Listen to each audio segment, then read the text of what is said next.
semuanya, selamat datang kembali di program Obras, obrolan santai di Radio Suara Sangkakala 107,9 FM, The Voice of Restoration. Ya, kali ini kita akan membahas sesuatu yang menarik ya. Kita akan bahas satu topik tentang kelahiran. Ya, jadi saya kasih tema mengungkapkan 3 kelahiran penting yang paling luar biasa, fenomenal gitu ya, yang mencengangkan, yang terdapat di dalam Bible atau Alkitab kita. Nah, sahabat, kelahiran selalu menjadi momen sangat istimewa. Itu tentang kelahiran.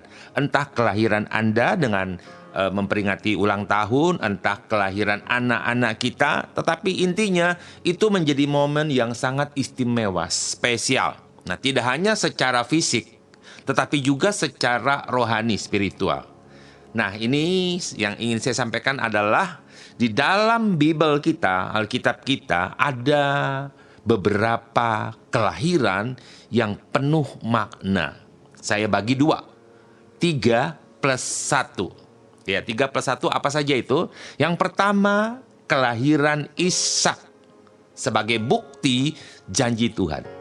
Kelahiran yang kedua, kelahiran Yohanes Pembaptis sebagai perintis jalan buat Yesus. Yang ketiga, kelahiran Yesus Kristus sebagai juru selamat dunia.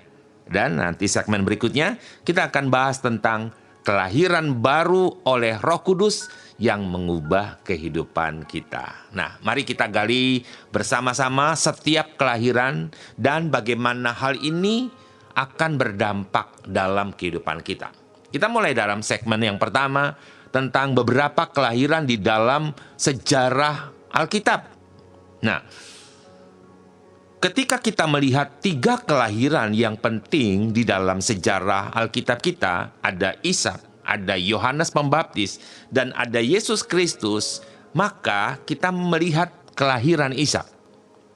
Kelahiran Ishak itu adalah sebuah kelahiran yang merupakan janji Tuhan kepada Abraham dan digenapi. Nah, kisah Ishak lahir dari Abraham dan Sarah, ini adalah kelahiran di mana mereka menantikan janji Tuhan untuk memiliki keturunan. Ya, ketika Tuhan menunjukkan kepada Abraham, lihatlah bintang-bintang di langit dan pasir di laut, seperti itulah keturunanmu. Abraham dan Sarah menanti sampai usia mereka 100 tahun dan Sarah 90 tahun. Mereka menanti janji Tuhan dan akhirnya Tuhan menepati janjinya untuk memberikan keturunan kepada Abraham dan Sarah di usia tua mereka, usia senja mereka. Makna kelahiran Ishak bagi kita ketika melihat sejarah yang sudah ditulis dan kita imani itu terjadi, bahwa Tuhan setia menggenapi janjinya bahkan ketika situasi tampaknya mustahil. Sarah sudah tua, ya, sudah tidak bisa memberikan keturunan. Abraham pun sudah tua, usia mereka. Tetapi kita melihat sebuah kisah di mana kita dapat menarik sebuah pelajaran untuk aplikasi hidup kita, bahwa di dalam kehidupan kita Tuhan mampu mengubah keadaan-keadaan yang terlihat mustahil dan ini menjadi mungkin. Amin ya. Apakah mungkin sekarang ini, para pendengar, sahabat Obras, Anda sedang menunggu janji Tuhan, gitu ya, seperti Abraham dan Sarah. Anda sedang menunggu janji Tuhan untuk agar saudara melihat bahwa bisa nggak perubahan ini terjadi, gitu ya. Bisakah Tuhan mengubah segala sesuatu yang sedang saudara jalani dan terlihat sangat mustahil, tidak mungkin. Apakah saudara sedang menunggu janji Tuhan? Jangan menyerah. Sekali lagi, jangan menyerah. Sebuah kisah sejarah pernah terjadi ketika Tuhan menggenapi janjinya kepada Abraham dan Sarah. Justru di usia mereka yang sudah tua. Jadi tidak ada yang tidak mungkin bagi Tuhan. Kelahiran yang kedua adalah kelahiran Yohanes Pembaptis. Kita mengenalnya sebagai salah satu nabi yang merintis jalan pelayanan Yesus Kristus di bumi, khususnya di Israel. Nah, kisah Yohanes kelahirannya ini menjadi sangat-sangat menarik, ya. Dia dilahirkan sebagai utusan yang mempersiapkan jalan bagi Yesus, dan itu dituliskan dalam Lukas pasal 1 ayat 13 sampai 17. Ketika Zakaria dan Elisabet yang usianya pun sudah tua, ya, diberikan janji lewat malaikat menyatakan bahwa Elisabet akan melahirkan seorang anak di usia yang tua. Wow. Zakaria tertawa. Mereka tertawa mendengarkan berita yang tidak mungkin bisa terjadi. Kalau begitu, makna apa yang kita bisa dapatkan dari kelahiran Yohanes Pembaptis? Nah, kehidupan Yohanes ini menunjukkan bahwa setiap kita memiliki tujuan Tuhan. Ya.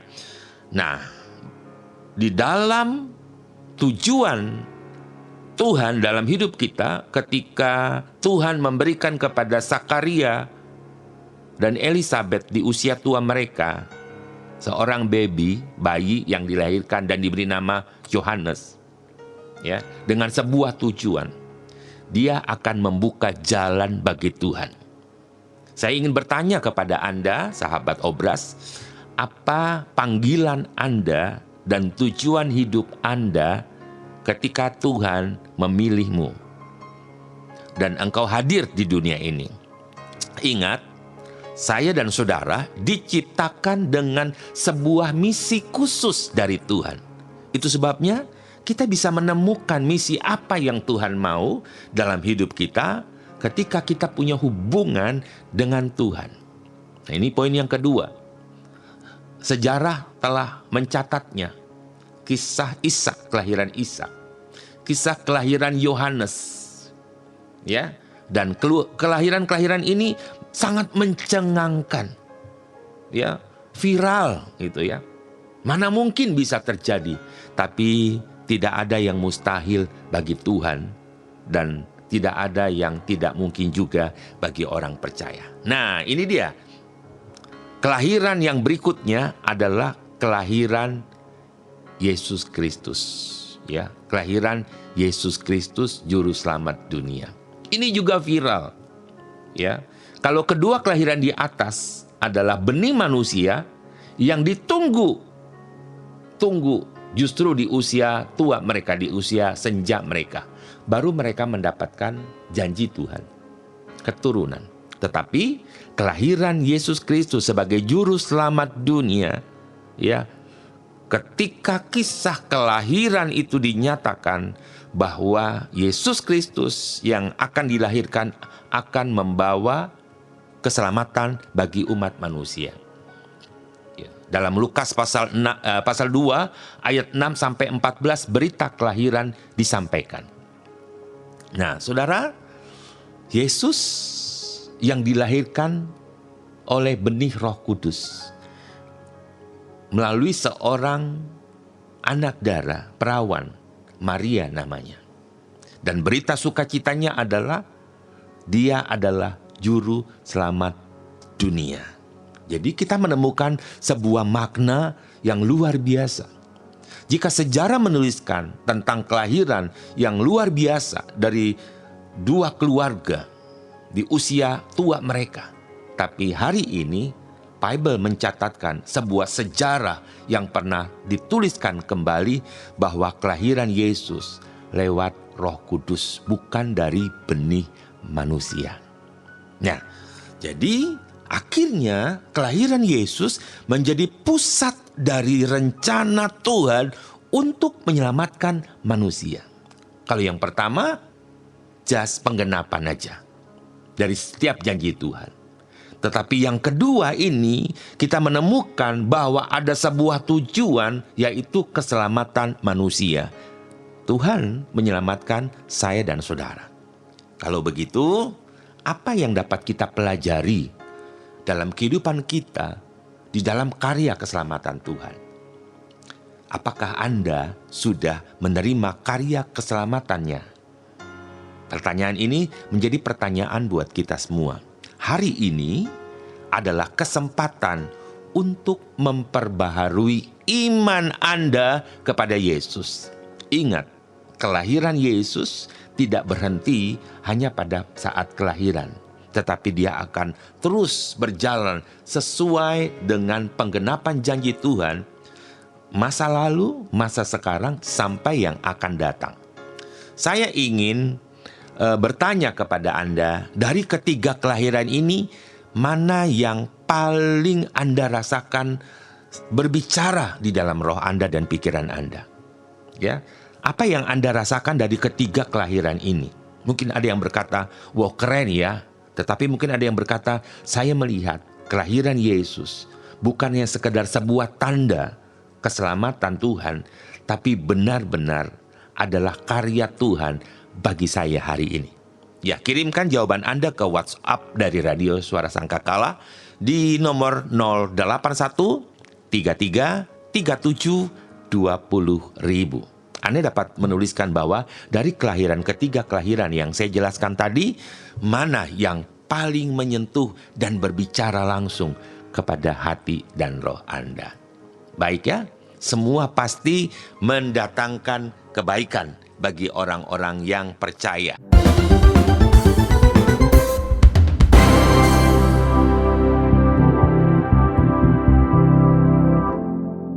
Setelah melihat ketiga kelahiran besar dalam sejarah Alkitab, mari sekarang kita masuk ke dalam kelahiran yang paling relevan bagi hidup kita, yaitu kelahiran baru oleh Roh Kudus, menjadi ciptaan yang baru, yang lama sudah berlalu dan yang baru sudah datang. Nah, kelahiran baru oleh Roh Kudus itu punya dasar Alkitab. Ayat-ayat kitab suci banyak sekali menyatakan kepada kita tentang kelahiran baru. Yesus pernah berkata kepada Nikodemus, jika seorang tidak dilahirkan kembali, ia tidak dapat melihat kerajaan Elohim. Dituliskan dalam Yohanes 3 ayat yang ketiga. Nah, mari kita coba lihat ada makna yang jelas dari kelahiran baru. Saudara, kelahiran baru adalah transformasi rohani. Kita dilahirkan kembali bukan secara fisik, tetapi secara rohani untuk menjadi ciptaan baru. Ya, dilahirkan kembali itu adalah awal sebuah proses oleh Roh Kudus. Menjadi ciptaan baru itu adalah perubahan. Sekali lagi, menjadi dilahirkan kembali adalah awal sebuah proses yang dikerjakan oleh Roh Kudus. Dan menjadi ciptaan baru adalah perubahan yang kita dapatkan. Di dalam 2 Korintus 5 ayat 17 dikatakan, jadi siapa yang ada di dalam Kristus, ia adalah ciptaan baru. Semua yang lama sudah berlalu, sesungguhnya semua yang baru sudah datang. Segala sesuatu berasal dari Elohim yang melalui Yesus Kristus telah memperdamaikan kita dengan dirinya dan yang telah mengaruniakan pelayanan pendamaian itu kepada kami. Ayat 19. Di dalam Kristus, Elohim telah mendamaikan dunia ini dengan dirinya tanpa memperhitungkan pelanggaran-pelanggaran mereka. Dan dia telah menugaskan kepada kami berita pendamaian itu. Mari kita perhatikan, di dalam kelahiran ini, dosa kita diampuni dan kita menjadi anak-anak Elohim. Ya, dia sudah memperdamaikan kita dari setiap pelanggaran. Dia tidak memperhitungkan pelanggaran-pelanggaran kita. Nah, dan dia menugaskan kepada kita berita pendamaian itu. Sesungguhnya yang baru itu sudah datang. Ini dikerjakan oleh Roh Kudus. Gitu ya. Jadi seperti kupu-kupu mengalami metamorfosis. Mulai dari ulat. Ya, ulat, wah begitu menjijikan. Terlihatnya kurang bagus. Tidak ada yang suka. Kemudian berubah menjadi kepompong. Berdiam. Ya, di dalam sebuah kepompong. Kemudian terlihat memang seolah-olah buruk. gitu, tetapi kemudian berubah secara total menjadi kupu-kupu. Masa lalu Anda mungkin buruk terlihat. Sekali lagi, masa lalumu mungkin buruk terlihat. Tetapi ingat, di dalam Kristus masa depan kita penuh harapan. Jadi ciptaan baru. Yang buruk telah berlalu dan yang baru, yang indah sudah datang. Nah, kalau begitu dalam kehidupan kita sehari-hari, seharusnya hidup dalam kelahiran baru berarti ini hidup dengan identitas baru. Menjadi milik Kristus, warga kerajaan surga, ciptaan yang baru, ya. Nah, kemudian itu artinya kita meninggalkan cara hidup yang lama.